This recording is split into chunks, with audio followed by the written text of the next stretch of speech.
To start, I will admit that I have never really been a fan of the Powerpuff Girls. Not because I felt that the original show was bad, but it simply wasn't available for me to watch as a child.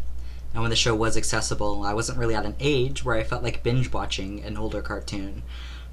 I would, however, watch the occasional episode with my younger sisters, and I do remember liking what I was seeing.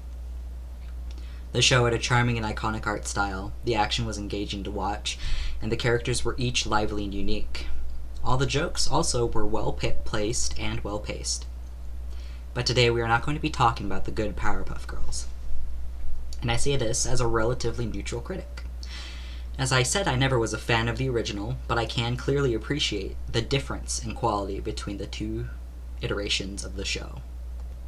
Powerpuff Girls 2016 was developed and directed by Nick Jennings and Bob Boyle. Nick Jennings is known for his work on SpongeBob SquarePants and Adventure Time, and Bob Boyle is the creator and executive producer of Wow Wow Wubsy and Yin Yang Yo. And as a side note, neither the original creator of the Powerpuff Girls, Craig McCracken, nor the original voice actors were part of the show's production, to put some things into perspective. Now, before I get into all my criticisms of the show, I feel it would be fair if I gave the show a few good boy points. The animation has crisp, clean lines and good colors. The characters are expressive, and a lot of the designs for the new villains are pretty good. And I need to mention as well that the backgrounds are nice to look at, so overall, the art direction is fine. It does have its flaws in some places, but it's alright.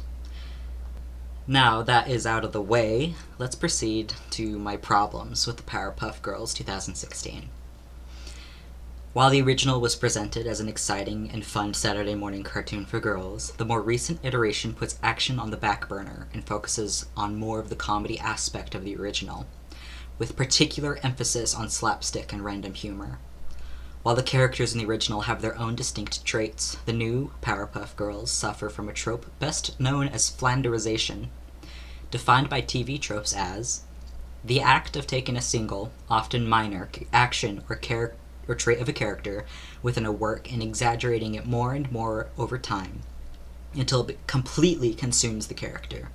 Most always, the trait/action becomes completely outlandish, and it becomes their defining characteristic. This is obviously seen in the main characters. Blossom, the red-headed leader of the group, who once was known for her great leadership skills and was a mediator between her sisters, has been reduced to more of a control freak cliché. In one episode in particular, she is depicted as jealous and cruel, as her sister Bubbles got a part in a school play that Blossom herself had wanted, and did everything in her power to undermine her sister to get the role for herself. Bubbles, cute and girly and much more of a sensitive type than her sisters, is now being portrayed as more of a party girl, and either is a complete baby, crying all the time, or incredibly stupid. And finally, Buttercup, who is the brave tomboy, strong and dependable, but a bit stubborn and an overachiever, has been reduced to the angry idiot brute of the group.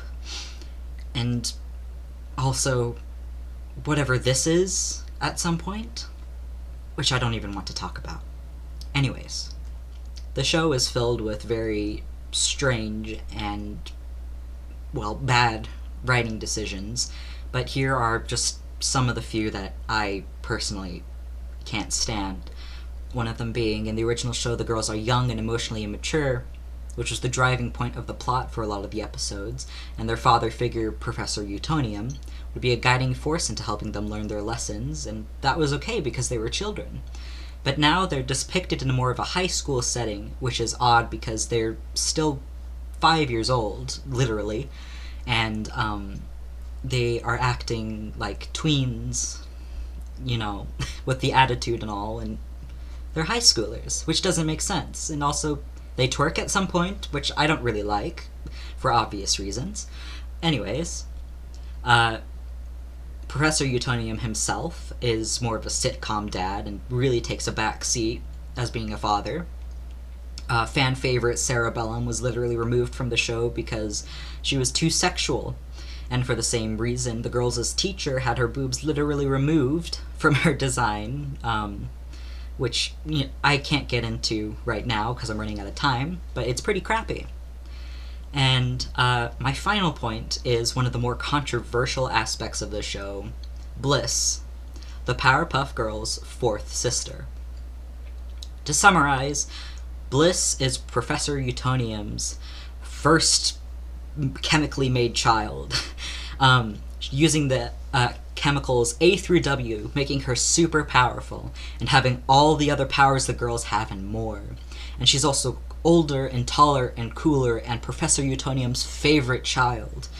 And the other girls were only made because Professor Utonium was envious, spiteful that his colleagues had more creations than him. It's weird.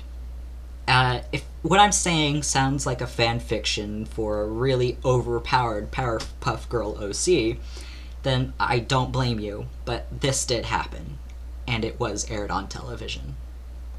I'll finish this off by reading a section from her Wikipedia page now, which was the reception of Bliss. Everything about Bliss is designed to set her apart from the three original Powerpuff Girls. One imagines it's to signal that she's a new kind of Powerpuff meant to be more reflective of the show's diverse audience. She's taller, has a skin a shade of brown that's deeper than a tan, purple eyes and electric blue hair. Bliss reads as distinctly non-white and decidedly multi-ethnic.